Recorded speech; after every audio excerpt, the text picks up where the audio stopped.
నమస్కారం గురుగారు. ఆశీర్వచనం తల్లి.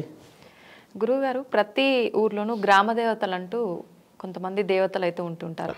వాళ్ళ వల్ల ఎటువంటి ఉపయోగం ఉంటుంది గురుగారు? శ్రీ మహాగణాధిపతయే నమః. ఐం మహాసరస్వత్యే నమః. శ్రీ లలితాంబికాదేవియే నమః.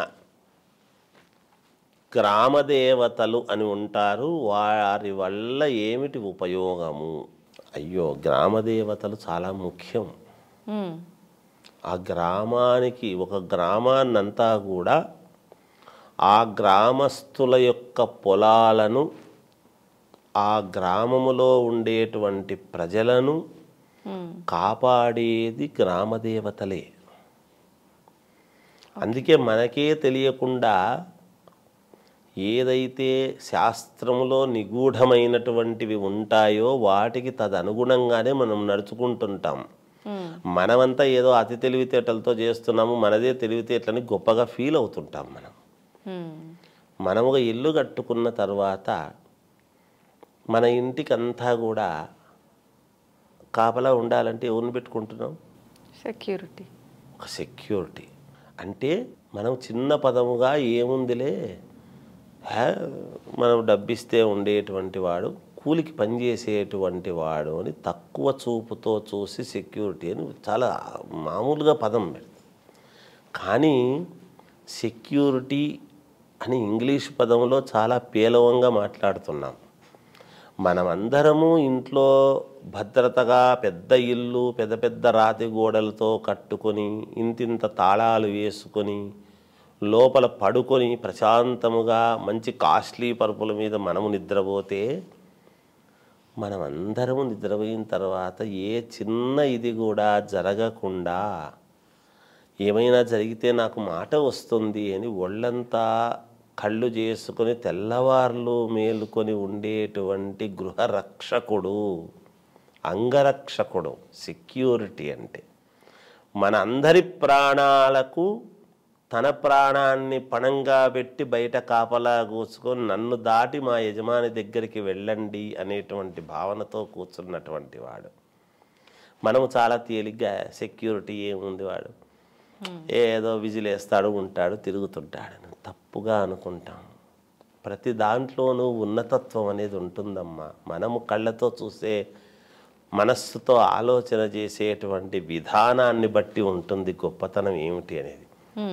ఏ సెక్యూరిటీ వాళ్ళను కూడా మనము తక్కువ చూపు చూడరాదు. అందుకని గ్రామ దేవతలు అంటే మన పొలిమేర గ్రామాన్ని దాటి లోపలికి ఎటువంటి వాళ్ళు వస్తున్నారు. పూర్వము ఒక గ్రామాన్ని కొంతమంది గ్రామాన్ని కొంతమంది దుర్మార్గంగా దోచుకునేటువంటి తత్వం ఉంది. ఓకే. అలాంటివి జరగకుండా ఆ గ్రామస్తుల యొక్క పొలాల్లో మంచి పంటలు పండాలన్నా గ్రామ దేవతలకు మనము పూజ చేసుకోవాల్సినటువంటి అవసరము చాలా ఉన్నది. గృహదేవతాభ్యో నమః, గ్రామదేవతాభ్యో నమః, ఇష్టదేవతాభ్యో నమః, సర్వదేవతా నమస్కారం కరిష్యే, మాతాపితృభ్యో నమః. ఇన్ని చెబుతున్నాం మనం మంత్రాలలో. గ్రామదేవతలు అనేటువంటివి మైసమ్మ, పెద్దమ్మ, పోలేరమ్మ, మారెమ్మ, ఇలా పేర్లు ఉంటాయి. ఓకే. అంతా కూడా వీళ్ళందరూ కూడా అక్కజిల్లెళ్ళు. వీళ్ళు ఒక గ్రామం అంతా కూడా నాకు ఇది అనేటువంటిది ఉంటుంది. అలా ఆమె కనుసన్నలలో గ్రామం అంతా కూడా ఉంటుంది. ఆ రాతి బొమ్మ కదా, ఊరి బయట ఉంటుంది దేవాలయం.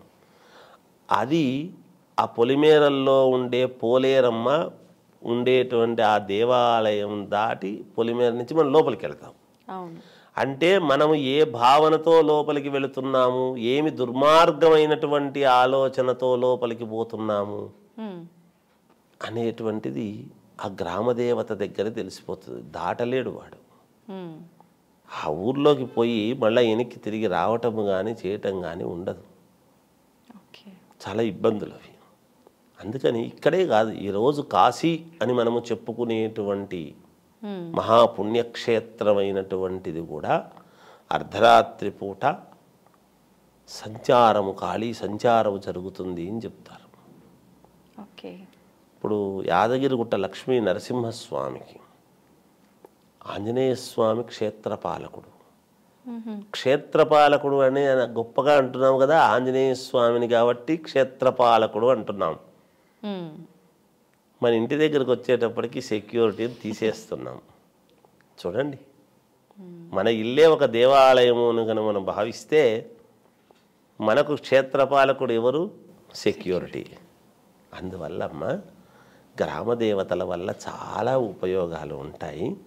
ఆ గ్రామం అంతా కూడా గ్రామ దేవతలకి ఇప్పుడు బోనాలు అని చేసుకుంటున్నటువంటిది ఏమిటి? గ్రామ దేవతలు. గ్రామ దేవతల యొక్క ఇదే. మరి మిగతా దేవతలందరిలాగా గ్రామ దేవతలకి రెగ్యులర్గా పూజలు అవన్నీ చెయ్యరు కదా గురువుగారు, ఎందుకని?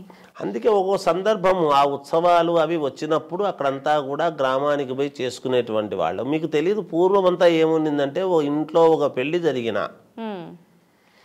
ఆ ఊర్లో పెళ్లి జరుగుతుంది అనుకోండి ఎవరిదన్నా, ఆ పెళ్లి కొడుకు పెళ్లి కూతురు కుటుంబం అంతా కూడా గ్రామదేవతకు పోయి ముందు టెంకాయ కర్పూరము అన్నీ ఇచ్చి ఒక చీర చార ఒడిబియ్యం అన్నీ పెట్టేసి గ్రామదేవతకు నమస్కారం చేసుకుని అప్పుడు గ్రామంలో నుంచి బయటికి వెళ్ళేవాళ్ళు. వెళ్ళిపోయి వేరే ఊరికి పోయి పెళ్లి చేసుకుని వచ్చిన తర్వాత మళ్ళీ పెళ్లి కూతురు పెళ్లి కొడుకు ఇంటికి వచ్చిన తర్వాత మళ్ళీ ఒకసారి పోయి దండం పెట్టుకుని వచ్చేటువంటి ఆనవాయితీ ఉన్నింది గ్రామదేవతలకు. ఊరికే కాదు, ఇప్పుడు మనము మర్చిపోయాము. మనం ఇక్కడ ఉండేటువంటి దేవాలయాలను మాత్రమే చూస్తున్నాము. గ్రామ దేవతల యొక్క ప్రాశస్త్యము చాలా పునాదులు. ఇంటికి పునాదులు ఎంత ముఖ్యమో గ్రామ దేవతల యొక్క ప్రాశస్త్యం అంత గొప్పది. గ్రామ దేవతలను మర్చిపోరాదు.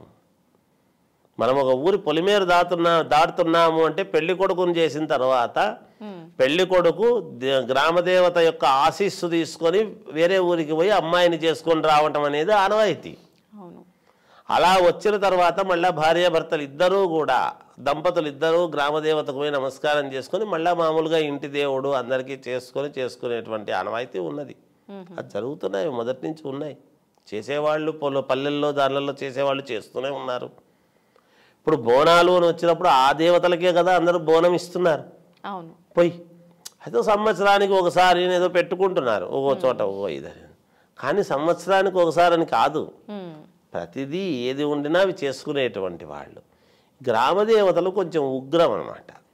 ఏమిటి అంటే మరి ఉగ్రం లేకపోతే అక్కడ కోపముగా లేకపోతే వాడిని దాటేసి అందరు వస్తారు కదా లోపలికి.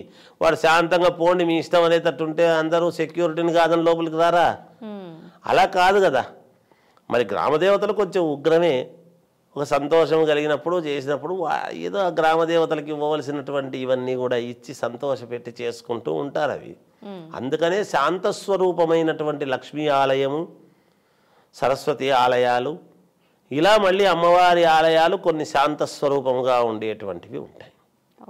అందుకని ఉగ్రదేవతలు, మరి గ్రామదేవతలు, తర్వాత ఈ మామూలు సాత్వికమైనటువంటి దేవతలను ఆరాధించటము నిరంతరము మనము చేసుకుంటూ ఉంటాం తల్లి. గ్రామదేవతలు అనేటువంటివి చాలా అతి ముఖ్యమైనటువంటి విషయము.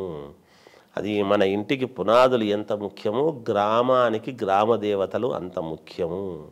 పంటలు బాగా పండాలి అంటే ఆ గ్రామదేవతకు కొన్ని జంతువులను బలి ఇచ్చి ఆ రక్తముతో తడిసినటువంటి అన్నాన్ని మామూలుగా ఆ చేనులలో చల్లితే ఆమె సంతోషించి పంటలు సమృద్ధిగా ఇచ్చేటువంటి ఆనవాయితీ ఉన్నది. అలా జరిగేటివి పూర్వమంతా కూడా. అందువల్ల చాలా ఉన్నాయి తల్లి గ్రామదేవతలు. గ్రామదేవతల యొక్క గొప్పతనము చాలా గొప్పది. నిజంగా చాలా చక్కగా వివరించారు గురువు గారు గ్రామదేవతల యొక్క విశిష్టతను. నమస్తే.